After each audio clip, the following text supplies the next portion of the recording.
Here's what doesn't make sense. Most airlines abandoned the Boeing 717 years ago. Boeing stopped caring about it. Even the used market dried up. Yet Delta, the world's largest airline, went Allen, not just keeping their 711s, making them the backbone of their short-haul network. Why would the industry's most sophisticated operator stake so much on a jet everyone else rejected? This isn't nostalgia. It's not stubbornness. There's something Delta discovered that everyone else missed. A calculated gamble that's been paying off for over a decade. Think about it. Hawaiian Airlines is the only other major operator left. Everyone else, they've moved on to shinier, newer jets. For them, the 717 is aviation's equivalent of a flip phone. Outdated, unwanted, irrelevant. So, what secret did Delta uncover? Why does this forgotten jet still anchor their network?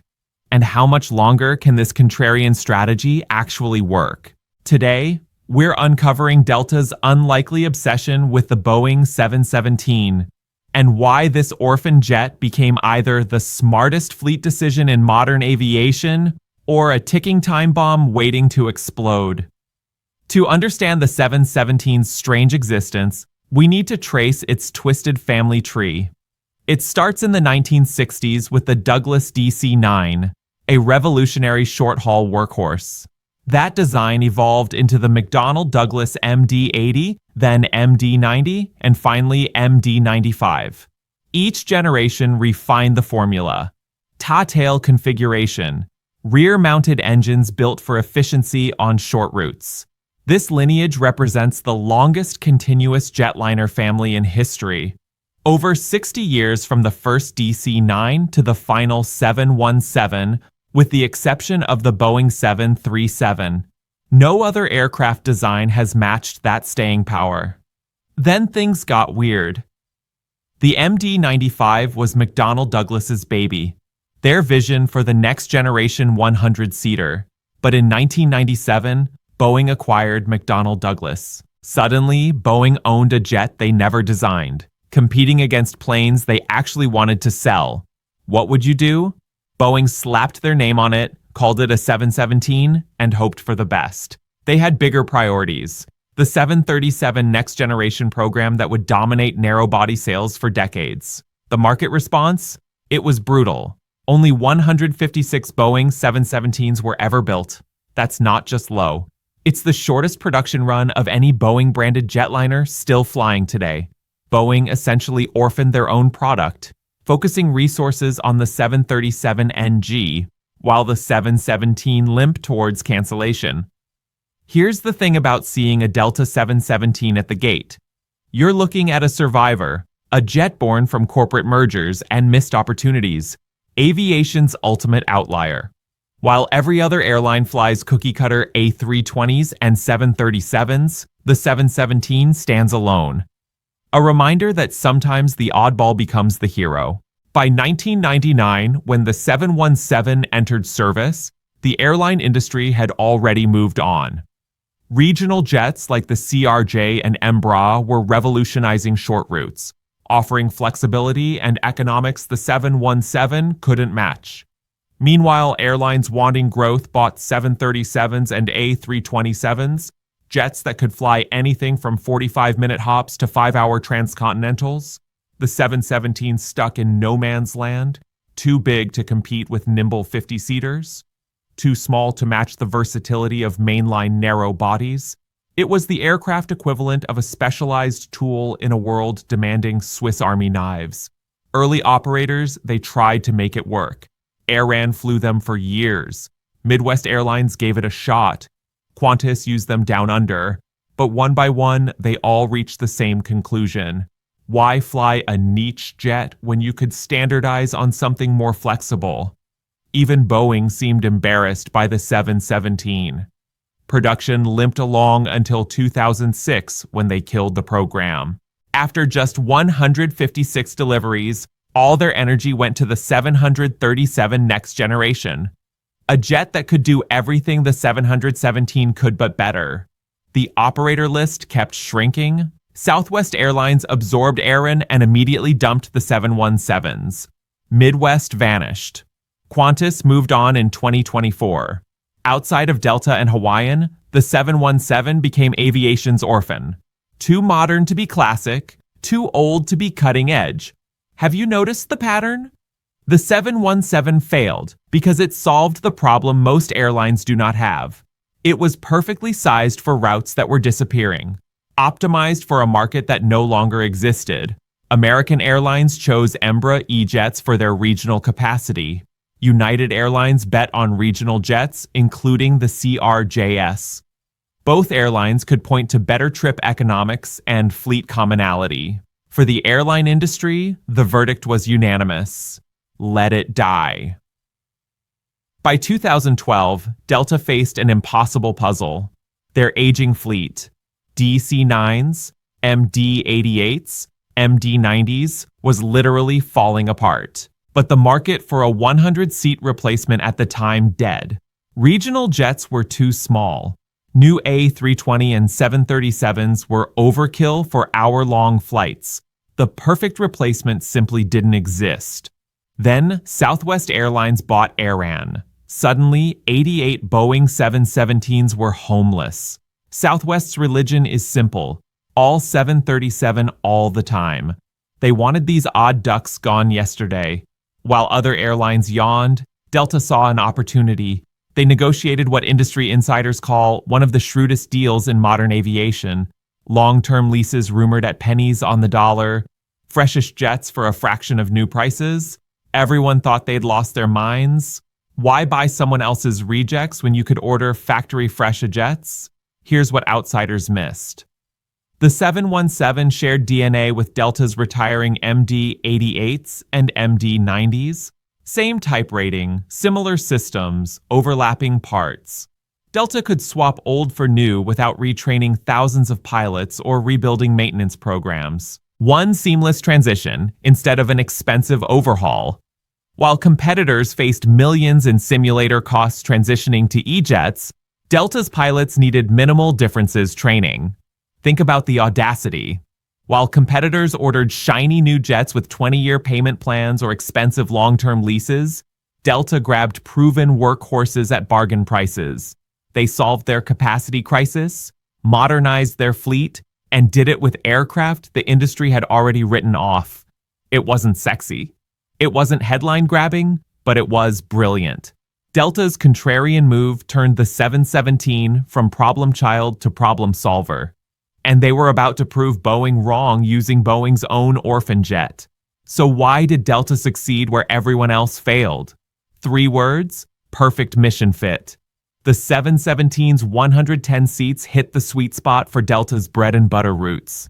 Atlanta to Charlotte, Detroit to Pittsburgh, LaGuardia to anywhere. High-frequency shuttles packed with travelers, including premium-paying business passengers.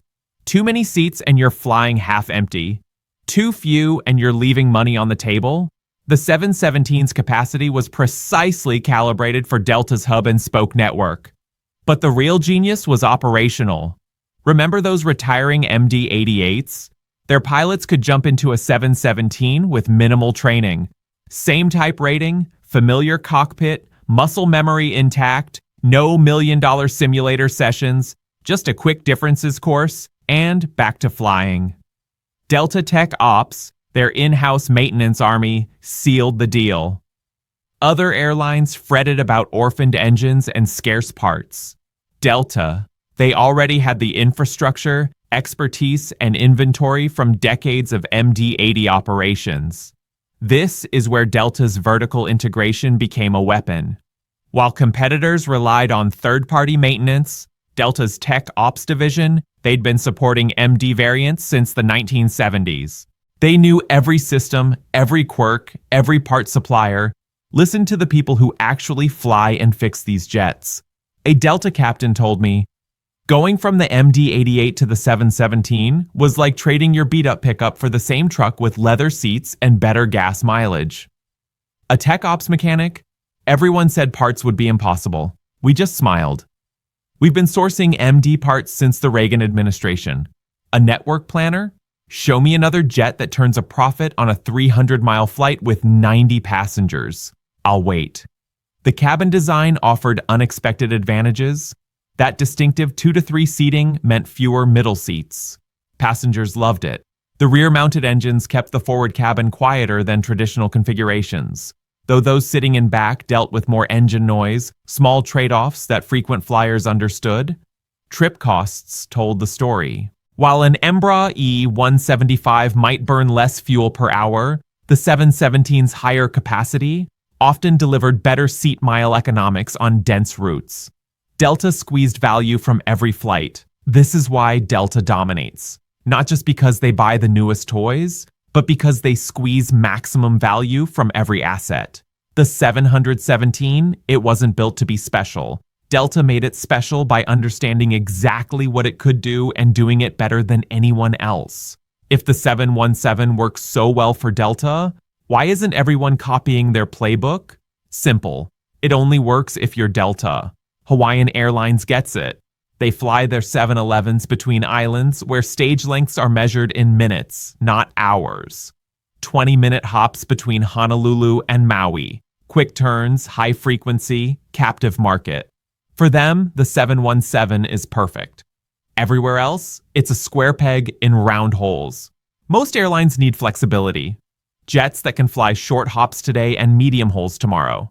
The 717 can't. It's optimized for one thing: shorter routes with decent passenger loads. That's a shrinking market in an industry obsessed with growth. Then there's the support nightmare. With production dead since 2006, parts are scarce. Boeing moved on. No updates, no improvements, no investment. Those unique BR-715 engines. Good luck finding spares without Delta's massive inventory. The orphan fleet risk is real. Want to sell your 711s later? To whom? The used market is essentially Delta and Hawaiian. That's it. Try explaining that to your board when they ask about fleet flexibility and residual values. American and United made different bets. American chose E-jets for regional feed, newer technology, manufacturer support, better retail prospects. United standardized on ERJS and CRJS, prioritizing commonality over specialized efficiency. Both strategies made sense for their networks.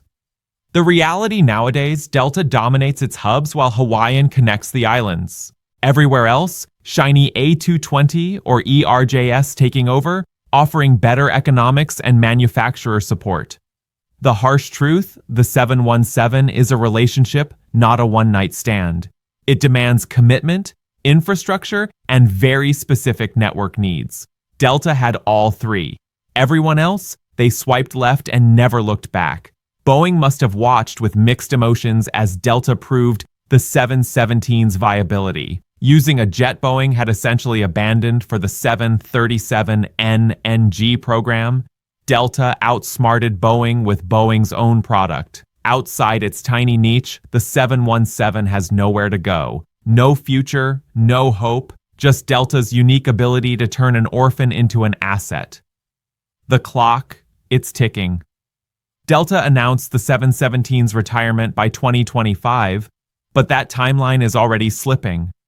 Airbus A220 delivery delays means these jets might fly for a few additional years. What was supposed to be a clean transition has become a messy extension of aviation's most unlikely success story. It's not just another fleet update, it's the end of American aviation royalty. When the last 717 eventually touches down for its final Delta flight, whether in 2025 or later, we lose our last link to the DC-9 dynasty. 6 decades of continuous service by the same basic design gone. No more T-tails in scheduled passenger service. No more distinctive rear-engine howl on approach. The replacement.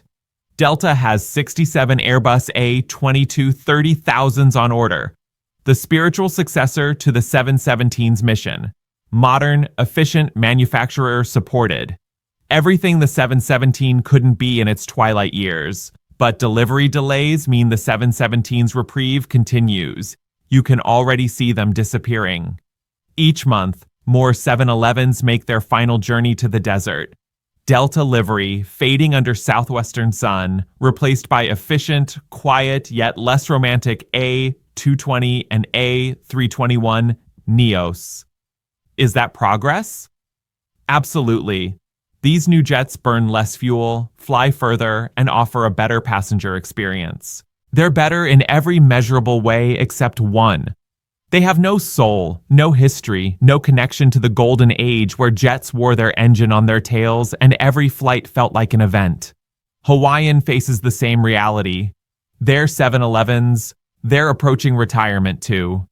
The Airbus A220 is competing versus the Umbrella E2 jet in the replacement race. Sensible, efficient, modern. The same adjectives that could make aviation boring.